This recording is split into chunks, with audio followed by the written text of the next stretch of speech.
Now it's time for us to hear from our shark. And thank you in advance, Gina. Advice it's from a shark and how to close out your next 4 months for a big year. Okay, guys. So, we just heard about all this success happening. And I don't know if you ever heard this, but it's true that the person who does the training is usually the person that learns the most.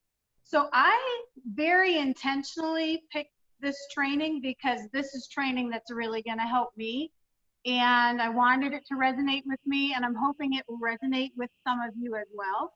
And it's really training that I read that I got through a webinar, and I thought, man, this is good. And I kind of just picked some pieces out of it. But it's how to crush the last 4 months of 2020. So for those of you who have been crushing it, keep on crushing it. Don't change anything. But there are some of us who haven't been crushing it and need to do that. And it starts with a 4-letter word called hope, H-O-P-E. That's the very first step to looking at the next 4 months and saying, I want to be a shark boss. I want to make this happen. And so hope is, for those of you, I just want to share the definition. It's an optimistic state of mind that's based on an expectation of positive outcomes with respect to your circumstances. And as a verb, the definition is expect with confidence. So the more a person has hope, the more resilience and grit they have, and the more they can think strategically. And you'll hear me say that word a couple times. They actually think strategically about what they want to happen and the actions that they're going to take. So let's be honest for a minute.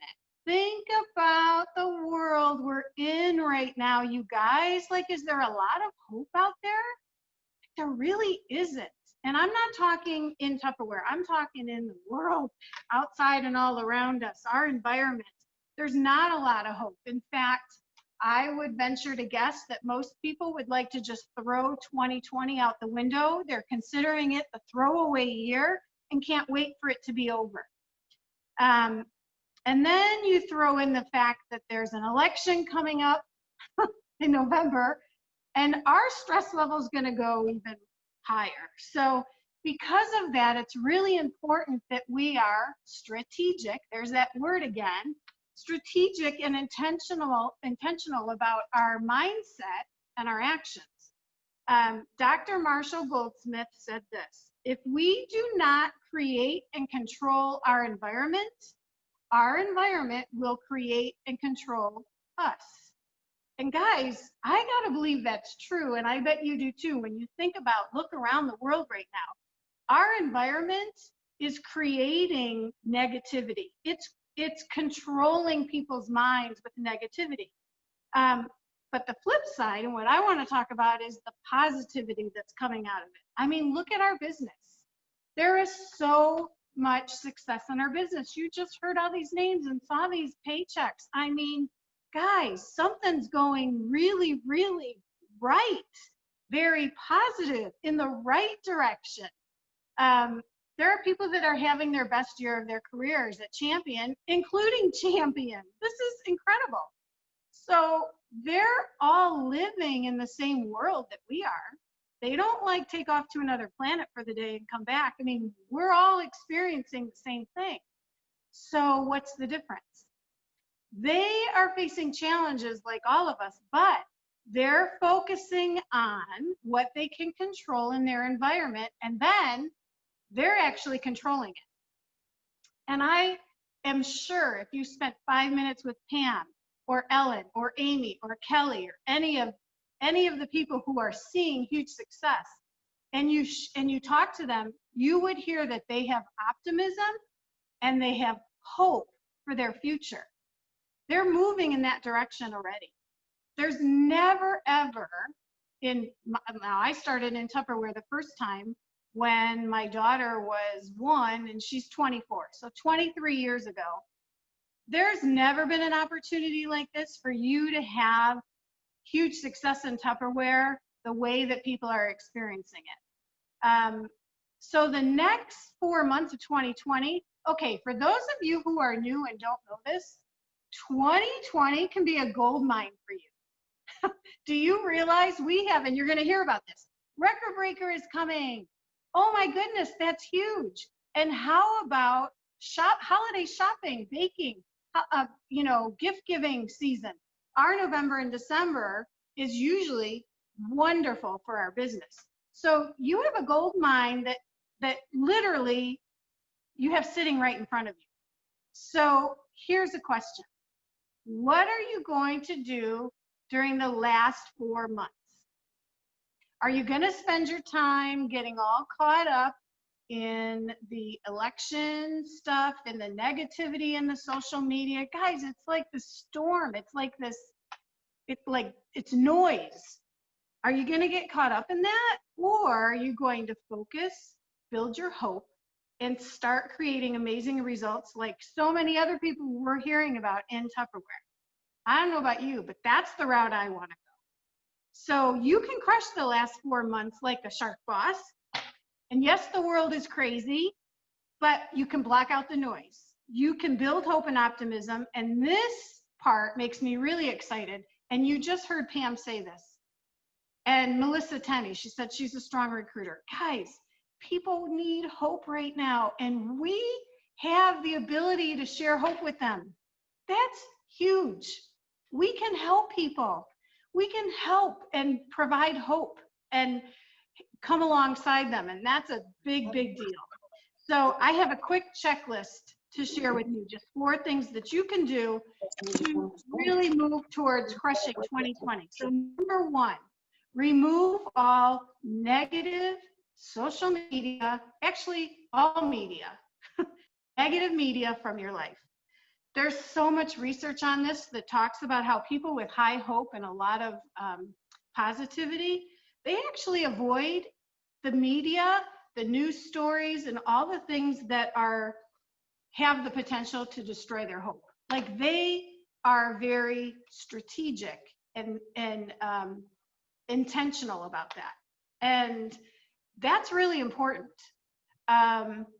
When you have hope, you not only believe you can have a better future, but you actively increase your confidence strategy to create that future. So that includes eliminating that negativity. If you are actually working towards being confident, you actually are adapting, adjusting, pivoting, and improving to get the results you want. Instead of, and I think a lot of us maybe, I know I fall into this category of like passively sitting by and saying, I just can't wait for this to change. I mean, some people do that. One of my favorite authors and motivational speakers, Zig Ziglar, said this: your input determines your outlook, and your outlook determines your performance, and your performance determines your future.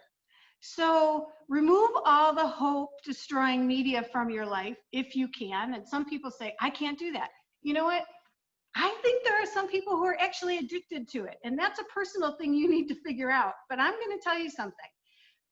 The minute that I make a decision to eliminate that negativity, it's like a switch is flipped. I'm not kidding. And you don't miss it. I promise you, if you fill that with positivity, you will not miss the negativity, and you won't want to be a part of it. You won't listen to it. You won't want to watch it. You'll scroll past it in your social media feed. You won't want to be a part of it.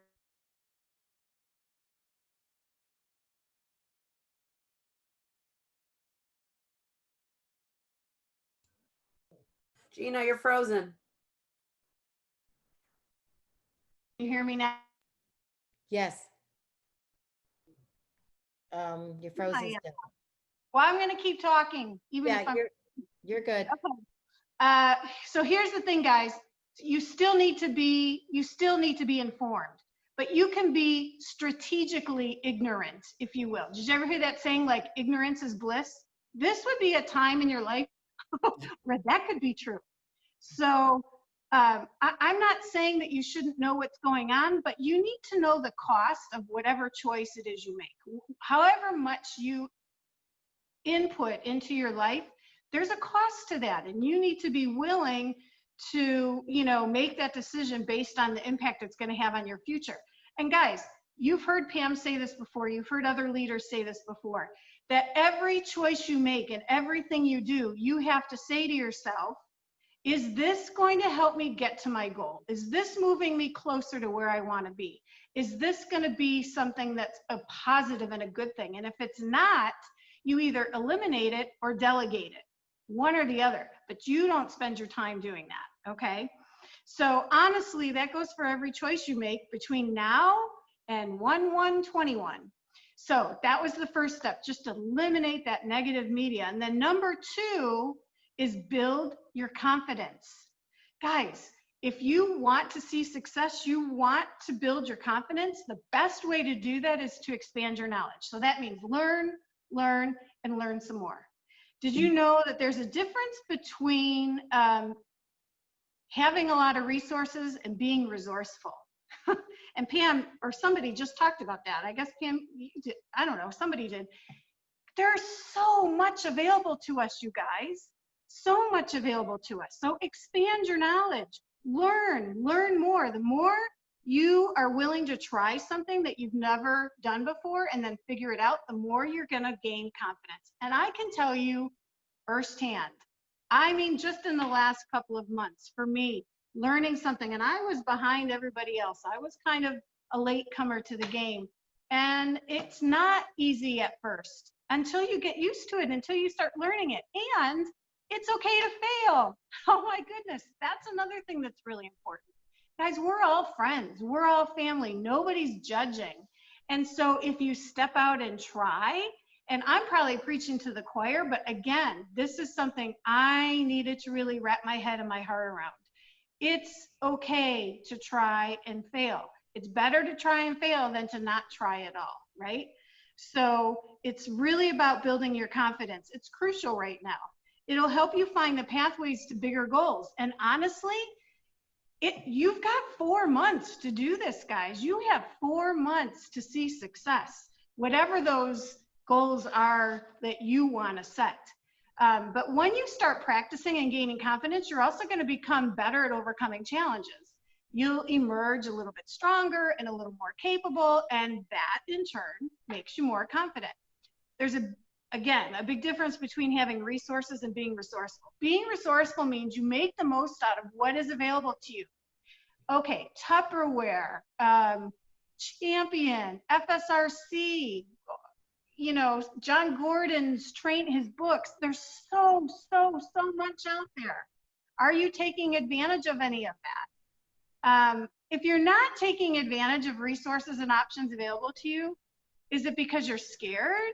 Or because you're not fully committed, or you're unwilling to take the time to learn, or maybe you're really resistant to change? And I think a lot of people probably at some point in 2020 had to face that, whatever that looks like in your life. And I'm going to tell you that most of that is up here. Most of that, guys, is a mindset. So it's seriously time to change your mindset. And the third point is to increase your commitment and your accountability. Believe it or not, courage, this is so cool. I read this a couple of times. I was like, yeah, that's right. Courage increases your commitment, right? Then your commitment increases positive results. And then your positive results increase your confidence, and your confidence increases your, like this. It all feeds into each other, guys. You have to get on that wheel and make it happen. So are you committed to make changes to see a powerful end to 2020? It's one thing to talk the talk. We can all talk the talk at some point, but are you willing to walk the walk? Like, I really had to look inside for me and say, am I willing to put the time in? Am I willing to learn? Am I willing to fail? Am I willing to be vulnerable? Yeah, you know what? Because I do want more. And I bet a lot of you do too. Can you repeat that statement again? What you said about walk the walk and talk the talk, what you said. Can you repeat that one more time? I don't know what I said. I said, it's one thing to talk the talk, but you actually have to walk the walk. You have to be committed. You can't just say you want it. And I don't know what I said after that because I was ad-libbing. I'm sorry. Here's a really convicting statement. I'm going to tell you guys this, like, kind of pierced me a little bit, actually a lot. Whatever results you're currently getting in your life is what you are currently committed to. Yep. Okay. For those of us who aren't where we want to be, why are we committed to not, why? Why aren't we there? You have to really let that sink in. I'm going to say it one more time. Whatever results you're currently getting in your life is what you're currently committed to. And look at all the people who are getting huge results. They're committed to that. They're following these steps, okay? So do you want to change that? Have some accountability, guys. Oh my goodness. Tell someone what you want before the year comes to an end. Tell somebody what you want and work towards it. And I'm going to tell you something. If you can clearly define where you want to be on 1/1/21, so when the clock strikes midnight on December 31st, you can really feel good. I'm telling you what, guys, you're going to feel so much satisfaction, and you will have brought other people along with you. So start today and think about, who is your future self? Who are you going to be on 1/1/21, besides happy that 2020 is over? And what title are you going to have? And what will you have accomplished? And how many people, this is the key, how many people will you commit to help between now and then? You heard it said over and over. Kelly just said it in her talk. It's helping other people. Guys, there's something so fulfilling about that. And especially this year, we need to be helping people. So have a clear vision of where you want to be at the end of these next 4 months. Talk to your success line. I love when Chris said that. It's not your upline. I mean, it is your upline, but they're your success line. Yes. They've gotten to where they are for a reason. So talk to them. You know what? They want to help you. Be accountable to them. Have a plan, and executing it, support, do it, take control. And here's my final word I'm going to share with you. Don't spend time looking back with regret. Don't do it. Look forward to your future with hope. Oh my goodness, that was awesome. What an exciting speech. You really just have the gift of speaking. And I loved it. Thank you so much. All right.